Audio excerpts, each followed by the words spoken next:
કેમ છો? મજામાં. આજની રવિવારની બોલતી ટોકી વાર્તા છે માન્યતાઓ અને તેનું પરિણામ.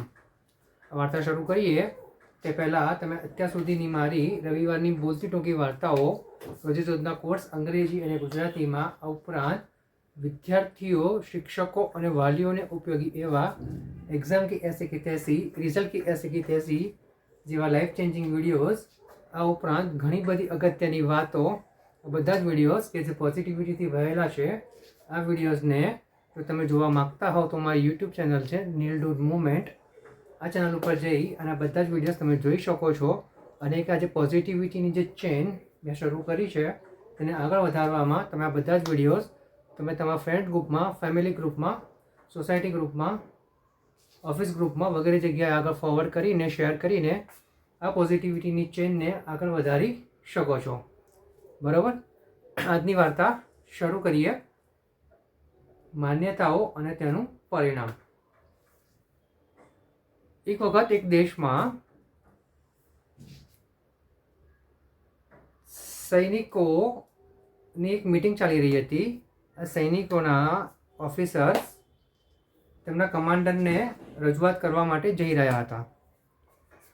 ઓફિસર્સો કમાન્ડર પાસે ગયા અને ઓફિસરે 5-7 ઓફિસરો હતા તે લોકોએ પોતાની વાત કમાન્ડર આગળ રજૂ કરી.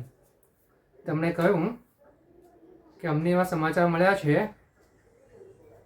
કે બાજુના દેશનો રાજા આપણા દેશ ઉપર હુમલો કરવાનો છે અને આ વખતે એવું છે કે જે બાજુના દેશનો રાજા છે તેની પાસે આપણા કરતાં 5 ગણી મોટી સેના છે અને ખૂબ જ લડાકુ સૈનિકો તેની સેનામાં છે. એટલે આ જે ઓફિસરો હતા તે કમાન્ડરને કહી રહ્યા હતા કે જો આવું થાય તો આપણે શું કરવું જોઈએ? આપણે યુદ્ધ કરવું જોઈએ કે સરેન્ડર થઈ જવું જોઈએ, હથિયાર હેઠા મૂકી દેવા જોઈએ? પેલા કમાન્ડરે કહ્યું ઓફિસરોને કે તમને શું લાગે છે? તો ઓફિસરોમાંથી એક ઓફિસર એવું બોલ્યો કે કમાન્ડર સાહેબ, અમને એવું લાગે છે કે આપણે હથિયાર હેઠા મૂકી દેવા જોઈએ તો જ આપણો જીવ બચશે, નહીં તો આપણે એમને જ શહીદ થઈ જઈશું. બીજા કોઈ કમાન્ડરે એવું કહ્યું, બીજા કોઈ ઓફિસરે એવું કહ્યું કમાન્ડર સાહેબને કે આપણે લડવું જોઈએ, નસીબ જ છે જે આપણને બચાવી શકે છે, હાર તો આપણે નિશ્ચિત છે, પરંતુ જો આપણા નસીબ સારા હશે તો આપણે બચી જઈશું અને ફરીથી ક્યાંક સમય મળશે તો આપણે પણ પાછા આવી રીતે હુમલો કરી અને પાછા સત્તામાં આવી શકીશું. આવું બધા અલગ અલગ ઓફિસરનું અલગ અલગ મંતવ્ય હતું. કમાન્ડર સાહેબે બધા લોકોને ધ્યાનથી સાંભળ્યા. પણ બધા ઓફિસરોમાં બધાનું એક જ કહેવું હતું કે જો નસીબ સાથ આપે તો આપણે આ કરી શકીએ, આપણે પેલું કરી શકીએ. એટલે કમાન્ડર સાહેબે ઓફિસરોને પૂછ્યું, શું તમે લોકો નસીબમાં માનો છો? તો બધા ઓફિસરોએ કહ્યું કે હા, અમે ચોક્કસ માનીએ છીએ.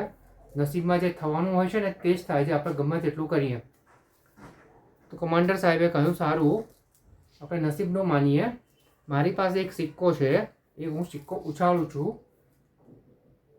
આપણે 100% નસીબ ઉપર જ આધાર રાખીને ડિસિઝન લઈએ કે આપણે શું કરવું છે. જો હેડ આવે તો આપણે યુદ્ધમાં ભાગ લઈશું અને પૂરી બહાદુરીથી સામેવાળાની સેનાને હરાવવાનો પ્રયાસ કરીશું. અને જો ટેલ આવે તો સમજવું કે આપણે યુદ્ધ નહીં જીતી શકીએ, તો આપણે યુદ્ધ થાય, લોકો આપણી પર હુમલો કરે તે પહેલાં જ આપણે ક્યાંક છુપાઈ જઈએ, ક્યાંક ભાગી જઈએ અને સારા મોકાની રાહ જોઈએ. ઓફિસરોએ હા પાડી. કમાન્ડર સાહેબે સિક્કો ઉછાળ્યો અને સિક્કામાં હેડ આવ્યો. હવે કમાન્ડર સાહેબે કહ્યું કે જુઓ ઓફિસર સાહેબ, બધા લોકો, કે આપણો જે નસીબ છે આપણી સાથે છે, સિક્કામાં હેડ આવ્યો છે, એટલે આપણે હવે આપણા પૂરેપૂરા બળથી, પૂરેપૂરા કળથી આપણે જો હુમલો થાય તો તેનો જવાબ આપવાનો છે અને આ યુદ્ધ આપણે જીતવાનું જ છે. આવો જુસ્સો દરેક ઓફિસરોમાં પેલા કમાન્ડર સાહેબે ઠાલવી દીધો. આ જ જુસ્સા સાથે ઓફિસરો પોતપોતાની સૈનિક ટુકડીમાં ગયા અને દરેક સૈનિકોને આ જે બન્યું, જે સિક્કો ઉછાળ્યો અને જે હેડ આવ્યો અને નસીબની વાત થઈ, એ બધી જ વાત આ ઓફિસરોએ તેમના સૈનિકોને કરી. સૈનિકો પણ ખૂબ જ જોશથી જુસ્સાથી ભરાઈ ગયા અને તે લોકો પણ જો યુદ્ધ થાય તો પોતાનું પૂરેપૂરું અંદર યોગદાન આપવા માટે તૈયાર થઈ ગયા, જુસ્સાથી ભરાઈ ગયા. હવે જેવું વિચાર્યું હતું એવું જ થયું કે બાજુવાળા દેશના રાજાએ આ દેશ ઉપર હુમલો કર્યો અને ભીષણ યુદ્ધ થયું. આ દેશમાં જે સૈનિકો હતા તેના કરતાં 5 ગણા સૈનિકો બાજુના દેશના રાજા પાસે હતા. તે લોકોએ ખૂબ જ ભીષણ હુમલો કર્યો, ભયંકર યુદ્ધ થયું. પરંતુ આ જે દેશના જે કમાન્ડરે જે શિખામણ આપી હતી કે સિક્કો આપણી બાજુ જ આવ્યો છે, હેડ આપણી બાજુ જ છે, આપણું નસીબ છે, આપણે જીતી જઈશું, આ જ બધું આ દેશના સૈનિકો અને તેમના ઓફિસરો મનમાં રાખીને માન્યતા બનાવીને તે પ્રમાણે જ યુદ્ધ કરતા હતા. અને એક એક સૈનિક 5-5, 10-10 જણ લોકોને સામનો કરતો હતો અને સામેવાળાના સૈનિકોને મારતો જતો હતો. યુદ્ધ લાંબુ ચાલ્યું અને છેવટે પરિણામ એવું આવ્યું કે આ દેશના જે રાજા હતા, આ દેશના જે સૈનિકો હતા, ઓફિસર હતા, તેમણે બાજુવાળા દેશના રાજાને ખૂબ જ જબરજસ્ત રીતે હાર આપી અને બાજુના દેશના રાજા ત્યાંથી બધું મૂકીને ભાગી ગયા. બાજુના દેશની સેના આ દેશના સેના કરતાં 5 ગણી મોટી હતી, છતાં પણ તેઓ ભાગી ગયા. હવે આ બધું જ પત્યા પછી ઓફિસરો ફરીથી કમાન્ડર સાહેબને મળવા આવ્યા. કમાન્ડર સાહેબને મળ્યા અને કહ્યું કે સારું થયું, અમે તમને મળવા આવ્યા, તમે સિક્કો ઉછાળ્યો અને આપણા પક્ષે હેડ આવ્યો, તો અમને ખબર પડી કે આપણે યુદ્ધ કરવું જોઈએ. તો હવે તો તમે નસીબમાં માનતા હશો ને? આવું ઓફિસરે કમાન્ડર સાહેબને કહ્યું. કમાન્ડર સાહેબે કહ્યું કે ના, હું તો પહેલાંથી પણ નસીબમાં નહોતો માનતો અને આજે પણ નથી માનતો. ઓફિસરોએ કહ્યું કે કમાન્ડર સાહેબ, તમે જોયું તો ખરું કે સિક્કો આપણા પક્ષમાં આવ્યો, એટલા માટે જ આપણામાં જુસ્સો આવ્યો અને આપણે આ યુદ્ધ જીત્યા. આપણા સૈનિકોમાં પણ જુસ્સો આવ્યો અને તેઓ ખૂબ જ બહાદુરીથી લડ્યા અને સામેવાળી સેનાને માત આપી. કમાન્ડર સાહેબ ખૂબ હસ્યા. તેમણે ઓફિસર્સને કહ્યું, મારી પાસે આવો, હું તમને સિક્કો બતાવું. તેમણે સિક્કો કાઢ્યો અને ઓફિસરોને સિક્કો બતાવ્યો અને તેમણે કહ્યું, ખૂબ જ ધ્યાનથી જુઓ, આગળ પાછળ ફેરવીને જુઓ કે આ સિક્કામાં શું છે. ઓફિસરોએ સિક્કો બંને બાજુ ફેરવીને જોયો તો તેમને ખ્યાલ આવ્યો કે બંને બાજુ હેડ જ હતો, ટેલ તો હતો જ નહીં. આ જોઈને ઓફિસરો દંભ રહી ગયા. તેમને એમ થયું કે આવું તો કેવી રીતે થાય.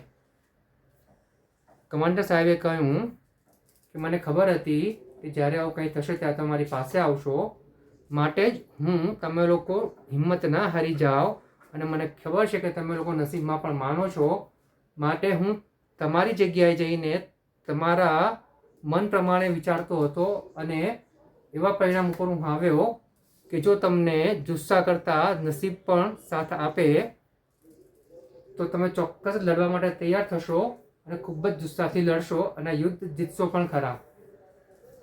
પરંતુ હું માનું છું કે નસીબ જેવું કશું હોતું નથી, માટે તમારો આત્મવિશ્વાસ વધે તેના માટે મેં એવો સિક્કો ઉછાળ્યો કે જેની બંને બાજુ હેડ હતો અને હેડ આવ્યા પ્રમાણે નક્કી થયું, નસીબ પ્રમાણે નક્કી થયું કે આપણે આ યુદ્ધ જીતીશું. અને તમારા લોકોમાં આત્મવિશ્વાસ વધ્યો, જુસ્સો વધ્યો અને તમે આ જ આત્મવિશ્વાસને આ જુસ્સો તમારા સૈનિકો સાથે વહેંચ્યો અને તે લોકો ખૂબ જ બહાદુરીથી આત્મવિશ્વાસ સાથે લડ્યા અને યુદ્ધ જીત્યા.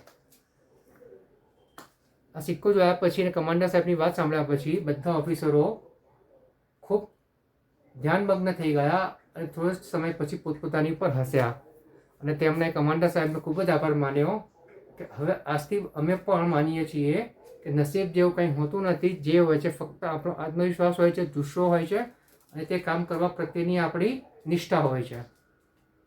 આટલું શીખીને તે ઓફિસર લોકો કમાન્ડર સાહેબથી છૂટા પડ્યા અને આ વાર્તા પણ અહીંયા પૂરી થઈ.